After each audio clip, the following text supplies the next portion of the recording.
kuba yikuye mu mishyikirano n'ubundi iriya mishyikirano ya haraka nabonaga nta kimaze. Nari navuze nti abantu babiri baragira Rwanda na Munagana. Ese uwo mugabo abitegeka nkande? Umuyobozi w'ingabo za M23 ntazakora ikosa ryo kubareka ngo twirwaneho barwana ukwabo. Naravuze nti nabavange mu mayuniti ye no mu makoyi, abacangacanga bisangamo umutekano wucungire hamwe. Kuba warumbaje rero yuko abo bo muri ibyo bice nabo birumvikana yuko bamaze kwinjira mu ntambara, ubu babifatanyirije hamwe na M23. Intego yabo ni imwe, ni ukurwana bagatsinda, cyangwa se hakabaho igituma imirwano ihagarara, uburenganzira bwose baharanira bukaba bwagerwaho. Okay, Burundi ibihugu byombi urabizi ko bimaze iminsi biganira. Niba ubwo duherukana wambazaga ku byavuzwe na General Neva, perezida w'igihugu cy'u Burundi, mvuga ngo ayo magambo ndetse nayo wa mupasiteri watutse General Kabarebe, mvuga ngo ibi ngibi ntabwo bikwiye guhagarika umubano mwiza wari utangiye gushakwa hagati y'ibihugu byombi. Kandi nzi neza yuko bisa naho byumviswe ubu ngubu, niba ari imishyikirano irakomeza, niba ari kumvikana birakomeza. Igisigaye ni ukuzabona wenda Burundi buvana ingabo zabwo hariya muri Kongo, ubundi rwose umubano ukagenda neza, abarundi bakabohoka, barasa naho aribo baboshya ahubwo.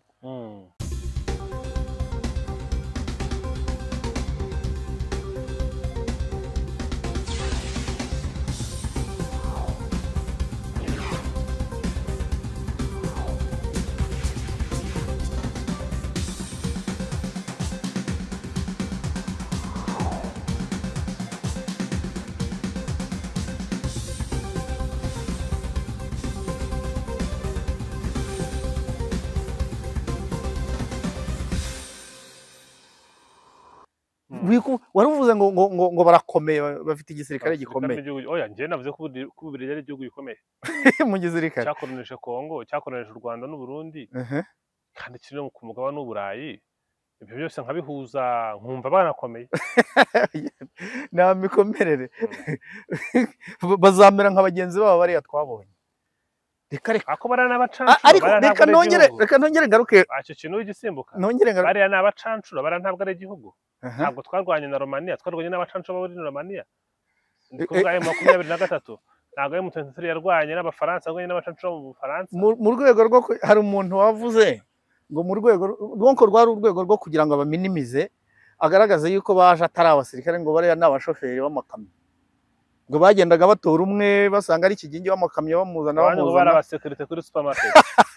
Nyumvira none rero uravuga uti nihaza igihugu cya nyacyo nk'Ububiligi bukambara umwenda wabo n'idarapo ry'Ububiligi, bakaza hariya M23 izahita ikizwa n'amaguru. Cyangwa ukavuga yuko yavuye muri Warikare kubera abazungu. Wapi, irapurinzemo gake, irashaka kugenda noneho ikubitira rimwe. Rindira ibyo nabyo uzabibona. Yapurinze ngira amaso se kabwirwa bike, ibindi akibonera. Rwose ibivugwa byose n'ibyo dutegereje biraba, ariko byanze bikunze imirwano iracyahari. Kongo mu itangazo shyize ahagaragara ryo nimero 9 ryo kwa 22/2025, abatsingabo za FARDC zamenye umwanzuro watangajwe ku gatandatu na M23 AFC. Ntabwo bavuze Steni Pari Rwanda, bavuze AFC. Batangiye kugenda bagakuramo. Bavuga ati ko bagomba kuva muri Warikare mu ntara yo muri Kivu y'Amajyaruguru, nk'uko biri mu mwanzuro wafatiwe tariki 18 z'ukwa gatatu 2025 hagati y'igihugu cya Qatar, Democratic Republic of Congo ndetse n'u Rwanda. Uyu mwanzuro wabaye imbere ya umwami w'abami wa Qatar, Sheikh Tamim bin Hamad Al Thani, imbere ya Perezida Tshisekedi, n'imbere ya Perezida w'u Rwanda His Excellency Mr. Paul Kagame. Avuga ati rero ingabo za Repubulika ya Demokarasi ya Kongo zagenzura mu buryo bwo gukurikirana bugufi, banitonze cyane ukuntu izi ngabo ziri hostile, izi ngabo ziteje ikibazo ziva muri Warikare, bagiye kubigenzura, bajya bagana mu burasirazuba bwa Kibati. Kibati ni ni ibyo bice byaho bavuye mbere, ubwo ni ukuvuga ko na Goma yabivuyemo. ubwo bivuze ko baba bavuye no muri Goma. Yego, Utuntu twose turatunsobanura icyo baba bashatse kuvuga. Urumva hano baravuga bati rwose tuzakomeza kureba, reka wenda tuzakomeza kureba ati les forces armées de la République démocratique du Congo vont observer avec vigilance le retrait des forces hostiles de Walikale. Urumva force hostile ni nk'ingabo mbi ziteje ikibazo, ziri guteza umutekano muke, ziva Walikale jusqu'à l'est de Kibati, zikagera mu burasirazuba bwa Kibati. Rero aravuga ati FARDC yo izahagarika kuba yakora ibikorwa byataka, operation offensive contre izi ngabo za enemy, izi ngabo nyine z'abanzi. Hanyuma bagasaba abakongomani kwirwana, ingabo z'abakongomani kwirwanaho, kugira ngo nyine izi ngabo nyine zo kwirwanaho zashyizweho, zo bazanye za Wazalendo na za gukora nkabo, kugira ngo bareke gukomeza ibintu, kubikomeza, bareke gukongeza uyu muriro n'ubundi uhari. Hanyuma bahe umwanya ibiganiro bihari bya Rwanda ndetse n'ibya Nairobi. Bavuga ati tuzashyira imbere ibiganiro bikomeza gushyira imbere ibiganiro hagati ya ibiganiro nyine bya kidiplomate, no kuzuza amasezerano nyine twemeranyijeho kugira ngo haboneke amahoro, kuko byavugiwe i Doha na Washington muri Leta Zunze Ubumwe za Amerika. Kuri iki gihe rero twebwe baravuga ko bagihari, ingabo zabo zikiri tayari, ziteguye, biteguye kuba bakongera kurwana mu gihe haba habaye igikorwa icyo ari cyo cyose gihungabanya umutekano, gishobora no gutuma aka gahenge kashyizweho kavaho ka ceasefire cya cessez-le-feu, cyangwa n'ikindi gikorwa kibaye kibangamiye umutekano w'abaturage ndetse n'ibyabo, cyangwa n'ikintu icyo ari cyo cyose gishobora guhungabanya ubusugire ndetse na integrite y'igihugu. Ibi ni byasinyweho na Sylvain Ikenge Efomi Bomusa, ni umuvugizi wa FARDC. Ibyo ngibyo nari nabigarutseho. Aravuga ati twebwe tuzakomeza gukurikirana ko M23 iva muri Walikale no mu bindi bice mpaka igeze aho ngaho bavuga Kibati. Ntabwo tuhazi neza, ariko ni kamwe mu duce tugana za Bunagana ngira ngo. Arashaka kumvikanisha yuko M23 muri ako gahenge izapuringa hose igashirayo. Noneho avuga yuko bazabuza babaturage bitwa Abawazalendo gukomeza ubushotoranyi. Nicyo ari kuvuga ko ni ukuvuga ngo bo nta bitero bazongera kugaba kuri M23, ariko bazakomeza gukurikirana barebe niba koko M23 ibyo yemeje iri kubivuga, iri kubishyira mu bikorwa. Bivuze ngo M23 bazayigenda runini. Kibati, sorry nari ndangayo gato ndo gushakira Kibati. Yego, ni agace gato kari muri teritwari ya Nyiragongo. Sibyo ze nyine, sibyo nakubwira. Ruguru gato y'umujyi wa Goma. Yego. Muri make ni muri Nyiragongo. Ni muri Nyiragongo. Urumva yuko na Goma baba bayiretse. Kandi ibyo ngibyo ntabwo bishoboka, ntabwo bibaho. Iryo kosa ntabwo M23 yarikora. Bivuze ngo ibiri ku rupapuro ntabwo bisa, ntaho bihuriye. M23 yavuze ko yavuye muri Walikale, Kongo yongeraho ko igomba kuva muri Walikale n'ibice byose yafashe igasubira muri Kibati. Urabizi yuko ibyo ngibyo ari byo bibaranga. Muva mu mishyikirano runaka, Therese Kayikwamba, Minisitiri w'Ububanyi n'Amahanga, yagera i Kinshasa ati tuvuyeyo, u Rwanda rwemeye yuko rugiye gutwara ingabo zarwo. Ni ukuvuga ngo bafata ibyavuzwe bakabyongera, bakongeramo ibindi. Ngaho rero aho ikibazo kiri. Noneho kugira ngo ejo Goma nibatayirekura bavuge ngo ntabwo yageze ibishyira mu bikorwa. Ubwo rero ni nabyo twahereyeho, ibyo Lawrence Kanyuka yavuze. Ubwo FARDC iri gushaka kuzajya igenda runono, aho M23 ishinguye ikirenge yoho ihita ikaba. Ibyo ngibyo rero ntabwo byashoboka. Niba M23 yatangaje yuko irekuye uriya mujyi, nuwo nta wundi Yego. kandi nawo nkuko nari nabivuze mbere Mm. niba ramuka FRDC ugarutsemo wari kare Mm. umujyi ukurikiyeho urafatwa Kisangani. Kisangani irafatwa Mm. nibyo niko bimeze Mm. urumva haracyarimo amacenga nibyo nahoze mvuga ngo ayo matangazo ararambiranye Aya matangazo wowe umaze kuyarambirwa. ararambiranye ndumva nta matangazo nkeneye Nta yandi matangazo ukeneye. Hanyuma Angola yo yavuze ko yavuye mu buhuza ku mutekano muri Repubulika ya Demokarasi ya Kongo, yabitangaje ko yavuye muri ubu buhuza bwo gukemura ikibazo cy'umutekano muri Repubulika ya Demokarasi ya Kongo n'akarere, nuko kuri ubu ngubu kugira ngo iki gihugu gikomeze mu mirimo kirimo yo kuyobora umuryango wa Afurika yunze ubumwe. Okay. Angola ariko n'ubundi nari nabivuze ubundi iriya mishyikirano ubundi Angola yisesengura ute muri Angola ubundi iriya haraka yari avuga ko aganira na cya kinyamakuru cyandika Jeune Afrique yavuze ko yagiriye inama kenshi Tshisekedi kuganira nabo kugira ngo atakanga bisa nkaho arambiwe, yavuga ati rwose ntabwo aribyo twongera kumwumva ejo bundi ategura imishyikirano ya Rwanda yahuzaga M23 none ntibayitabiriye Angola. Hanyuma iby'ubugambanyi Tshisekedi yari yahakoreye sinabikubwiye urabimbwiye. Yego. Makuru yizewe rwose yagaragazaga yuko yari yakodesheje insoresore n'amabisi yo kubatwara, ariko Angola ntabyo yarize. Nakwemereye ko perezida wenda ashobora kuba atanabizi kuba yikuye mu mishyikirano n'ubundi iriya mishyikirano ya haraka nabonaga nta kimaze. Nari navuze abantu babiri baragira Rwanda na Munagana. Ese uwo mugabo abitegeka nkande wenda ni chairperson wa Afurika yunze ubumwe akaba yari n'umuhuza, ariko ubu noneho ibiganiro bya Nairobi na Rwanda byahurijwe hamwe, kandi urabona yuko abaperezida ba SADC na EAC bo rwose imishyikirano bari kuyishyidikana.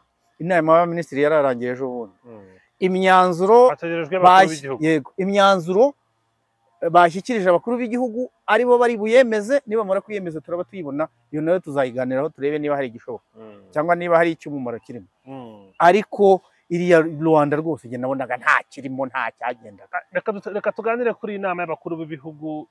Twagiye twumva habaho kwivuguruza bitandukanye n'ibyo abantu baganiriye, SADC cyane cyane ivuga ibitandukanye n'ibyo baganira bari kumwe na East Africa. Hari aho bateranye rwose muri Troika iyobowe na uyu mugore wo muri Tanzania Madame His Excellency Samia Suluhu Hassan, bavuga ko rwose bifatanyije mu kababaro na Repubulika ya Demokarasi ya Kongo kandi bagomba gukomeza kwifasha kwirwanaho. None SADC na EAC bahuye, ntabwo ari abantu bari buhure, barahuye bandi kuvuga ubwa mbere barahuye, ababinga barahuye, abaminisitiri barahuye. Kuri ubu ngubu haraza kuba inama ku buryo bw'ikoranabuhanga, abaperezida turaza kumenya imyanzuro bari buvugiremo ibitandukanye, ko hari aho iyo bari bonyine SADC ivuga ibitandukanye ubu bakaba bari buhure. Uratekereza bari bugire kuwuhe mwanzuro? Kugeza aho baviriye Dar es Salaam, nkeka hari indi nama ya SADC yari yabukwayo zimaze kuba ari ebyiri zikavuga ibitandukanye n'ibyo iya mbere iyo nakubwiraga Tanzania yavuze ko bagomba gukomeza gushyigikira Kongo kwirwanaho, banihanganisha Tshisekedi rwose ku ntambara arimo, banihanganisha Tanzania, Malawi na South Africa ku basirikare bapfushije.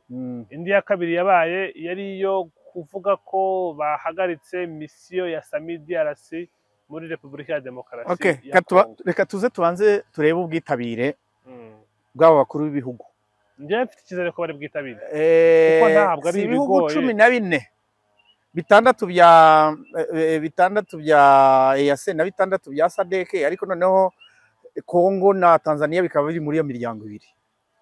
Reka tubanze turebe ubwitabire. Hariho n'igihe wajya kubona ukabona wa mugani Tshisekedi nanone ntabwo yongeye kugaragaramo kubera ko ari ku ikoranabuhanga. Ndumva bari ari bugaragare. Wenda uwi Burundi arongera muri network wa mugani wawe. Ibyo narabivuze.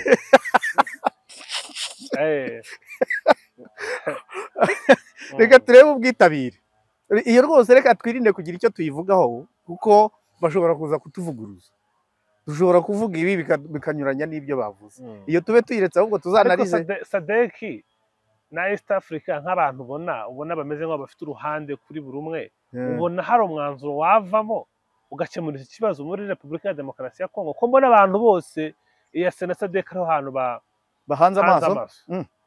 Okay, nuko ari ibihugu u Rwanda na Kongo bibereye abanyamuryango cyane cyane EAC, kandi wibuke yuko EAC nayo yari yaragiye kubungabunga umutekano hariya, ariko noneho Tshisekedi arabisubirana arabirukana, abahambiriza riva baritahira. Ubu rero kuba aba bakuru b'ibihugu bari guhura nuko baba bamaze kumva ikibazo nk'abantu baturanye nacyo, kandi bamwe bagiye banakijandikamo inshuro zirenze ebyiri. Ibihugu byo muri SADC ku bwa Laurent Désiré Kabila baramufashe, baramutabaye. Ubu ngubu abatabaye icyo gihe sibo bagarutse muri Congo, muri Sami DRC. EAC nabo hari uburyo babikurikiranira hafi, kiracyazurungutana aha ngaha. Kuba abaperezida rero barabashije kugikurikirana bakumva impamvu yacyo kurusha n'abo banyamahanga. Bibaye byiza ibibazo byakemurwa na bene aba babiri hafi. Reka rero twe kuvuga ngo bariga kuki biragenda gute, reka turebe ejo bazaba batugejejeho imyanzuro, noneho tuzaze turebe ngo uyu urashoboka uyu ntushoboka, noneho ubundi dutegereze ibizavamo. Hanyuma iki ni ikibazo gikomeye cyane, abavuga ururimi rw'ikinyarwanda baba muri Repubulika ya Demokarasi ya Kongo bahuye n'ihohoterwa n'ihezwa imyaka myinshi yatambutse, ariko ingufu zo kugerageza gushaka ibisubizo binyuze mu mitsi yabo byagaragaye ko abanyamasisi n'abanyarucuru bararwana, bashinga mu 23 bakomeza barwana. Usesengura ute abo muri Kivu y'Amajyepfo, muri Minembwe ndetse na za Murenge bo ku muhate wabo, kuko nabo bari mu nkambi hirya no hino mu Burundi cyane cyane, no mu Rwanda barahari, bari hirya no hino muri Leta Zunze Ubumwe za Amerika, muri za Kenya n'ahandi. Bo basesengura ute umuhate wabo bo gufata ubutabera bakabushyira mu biganza byabo, ko bigaragara ko Kinshasa ntabwo iteze kubaha? Okay, kugeza ubu abitwaga twirwanaho ntibamaze guhuzwa na M23. Sibyo navugaga mbere yaho, mvuga nti nibaramuka bihuje umuyobozi w'ingabo za M23 ntazakora ikosa ryo kubareka ngo twirwaneho barwana ukwabo. Naravuze nti nabavange mu mayuniti ye no mu makoyi, abacangacanga bisangemo umutekano ucungire hamwe. Kuba warumbaje rero yuko abo bo muri ibyo bice nabo birumvikana yuko bamaze kwinjira mu ntambara, ubu babifatanyirije hamwe na M23. Intego yabo ni imwe, ni ukurwana bagatsinda, cyangwa se hakabaho igituma imirwano ihagarara, uburenganzira bwose baharanira bukaba bwagerwaho. Aba banyekongo bagataha bagasubira mu ngo zabo, bagava mu mashitingi hano no mu nkambi, bagasubira. Simpamya yuko wenda mu mitungo yabo igihari, kuko ubu nta nka bagifite, ni ukugenda batangira bundi bushya. Wenda leta zanabafasha gusubizwa mu buzima busanzwe baramutse banatashye. Kubw'izo mpamvu rero ndumva bagomba gufatanyiriza urugamba hamwe, bakarwana bagaharanira uburenganzira bwabo, kandi amaherezo ndabizi neza yuko bazabubona. Amaherezo ufite icyizere ko bazabubona. Hanyuma reka tuvuge ku bihugu nk'u Burundi. Ni igihugu cyo twakizera gute mu kuba inkomoko y'ibisubizo aho kuba isoko y'ibibazo? Okay, Burundi ibihugu byombi urabizi ko bimaze iminsi biganira. Niba ubwo duherukana wambazaga ku byavuzwe na General Neva, perezida w'igihugu cy'u Burundi, mvuga ngo ayo magambo ndetse nayo wa mupasiteri watutse General Kabarebe, mvuga ngo ibi ngibi ntabwo bikwiye guhagarika umubano mwiza wari utangiye gushakwa hagati y'ibihugu byombi. Kandi nzi neza yuko bisa naho byumviswe. Ubu ngubu niba ari imishyikirano irakomeza, niba ari kumvikana birakomeza. Igisigaye ni ukuzabona wenda Burundi buvana ingabo zabwo hariya muri Kongo, ubundi rwose umubano ukagenda neza, abarundi bakabohoka, barasa naho aribo baboshya ahubwo. Umukuru wa diplomasi hano mu Rwanda, Minisitiri Olivier Nduhungirehe, ubwo ari mu kiganiro ku itangazamakuru rya leta, yavuze ku Burundi, asobanura ku bijyanye n'Uburundi. Aravuga ati Burundi rwose ni igihugu turi kugerageza gushaka ko tubana. Hari ibiganiro biri kuba. Utekereza iki kuba hari abayobozi mu Burundi bavuga imvugo nka ziriya, kandi hari umurongo wa politiki yo gushaka ibisubizo? Utekereza ko hari abantu bunguka iyo igihugu cye kiri mu hano Minisitiri w'Ububanyi n'Amahanga Olivier Nduhungirehe yemeje ko guverinoma y'u Rwanda n'iy'u Burundi ziri mu biganiro bigamije kuzahura umubano w'ibihugu byombi maze igihe urimo igitotsi cyanatumye leta y'u Burundi ifunga imipaka. Kuko u Rwanda ruri kuvuga gutya twumva abayobozi mu Burundi bibasira umunyamabanga Minisitiri James Kabarebe ashinzwe umuryango wa Afurika y'Iburasirazuba.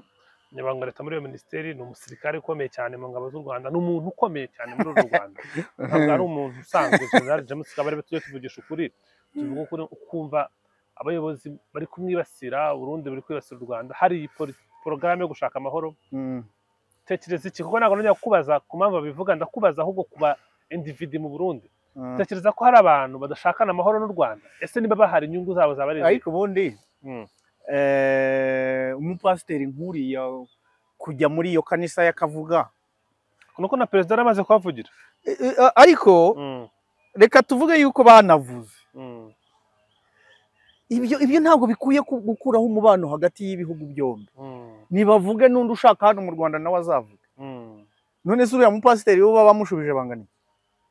Umupasiteri we rwose nuko avuga ikirundi tutanumva neza, umukukuke sinzi ibyo ari byo, ngo General Kabarebe ngo yagombaga kuvurirwa mu bitaro aziritse imigozi y'ibitaro, ngo ni nkaho yamwise ko arwaye mu mutwe. Ibyo ntacyo bivuze. Perezida yatubwiye ngo iki? Yavuze ngo ko ibitutsi ntawe byica. Iyo ibitutsi byica aba yarapfuye kera, kuko yaratutswe bihagije. Ni social media ibitwegereza ikabituzanira, kuko bashyira kuri YouTube tukabibona, ariko noneho batabishyize kuri social media ntabwo twabibona. Uriya mupasiteri twamubwira ariko hari amahoro, abantu bari gushaka inzira y'amahoro, hari imvugo zikurikirana amahoro. Nk'urugero nk'u Rwanda kuva iki kibazo cyaza bwirinze kugira ikibi guvuga mu rutenderi. Umukuru w'igihugu kuwa gatandatu w'icyumweru itariki ngiki dusoje cyabanje, ubwo yaganirizaga abaturage, yagiye kuvuga ku bihugu bitatu, aravuga ati hari kimwe turi kugerageza gushyira ibintu ku murongo. Yego, icyarakirinda. Olivier Nduhungirehe niwe yavuze ko bari kugerageza gusura umubano umaze iminsi uri mu gitotsi. Ntabivuze nyuma yaho jewe ubwanjye nkubwiye nti ayo magambo cyangwa se utwo tugambo ntacyo duguye kuba twagira icyo duhindura. Ntabwo u Rwanda rwahita rugendera kuri biriya ngo noneho ibyo twari tugezeho turabishenye.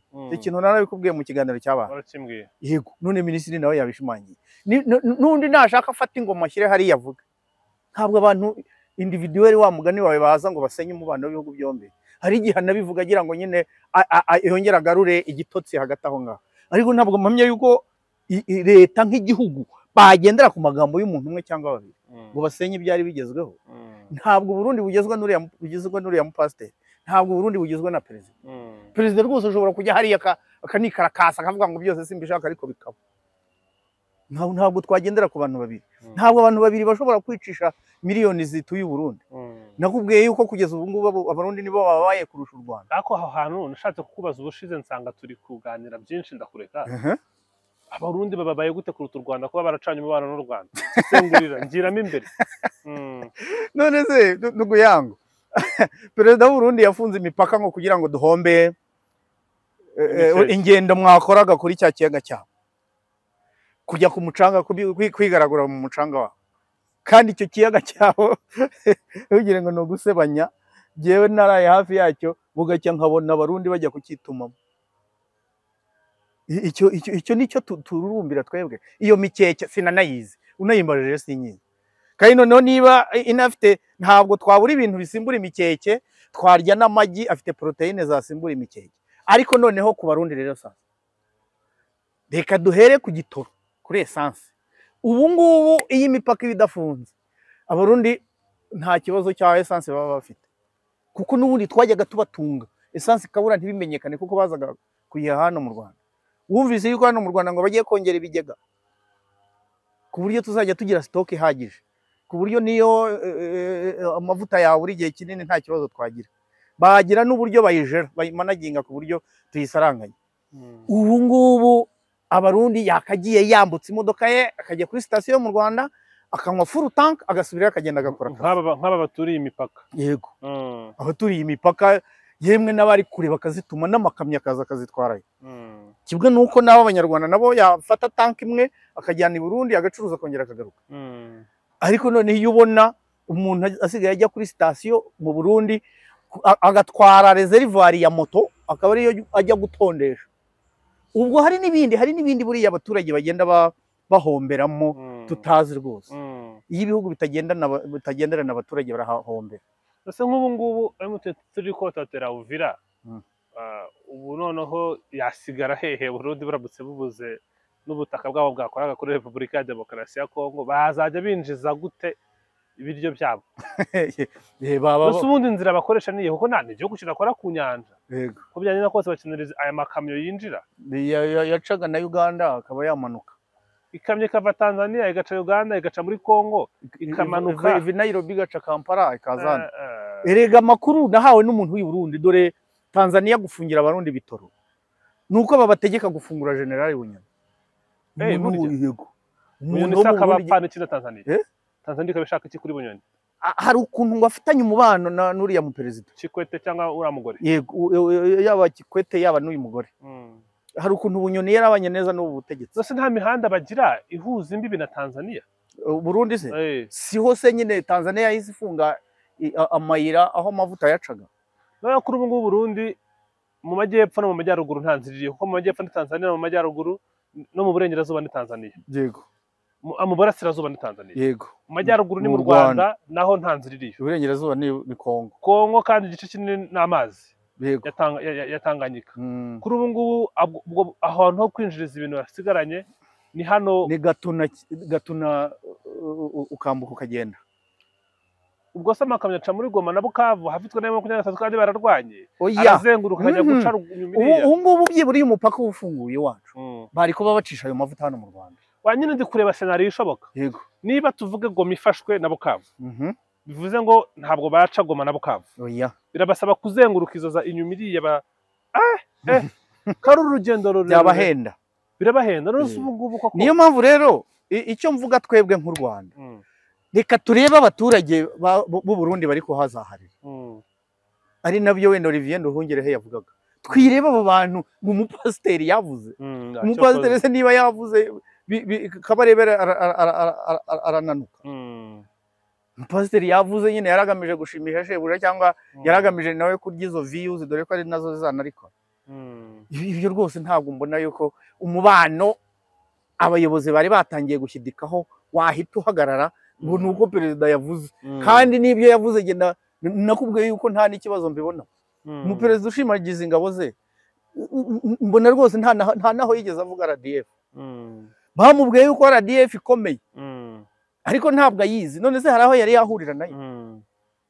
Sinabona kubwiye nti nzajya nkoresha imvugo ziningura, zirakomeye nyine aho zanyuze turahabona. Yego. Umubano rero ugomba gukomeza, ibintu bikagenda neza, kandi ejo uzumva perezida Neva yongeye gucisha make kwa kundi yavugaga ari imbere y'amambasaderi. Ari gusoma. Cyane byiza cyane n'ukuri kuganira nawe, waganira n'ukuri yakwegera kuko ufite byinshi byo kudusangiza. Reka ngushimire. Asante sana. Wagize neza uyu munsi kuganira natwe, kandi nkufuriza n'umunsi mwiza. Reka dutegereze imyanzuro y'abaperezida, tuzaze turebe niba hari ikizavamo. Sawa, urakoze cyane. Urakoze cyane.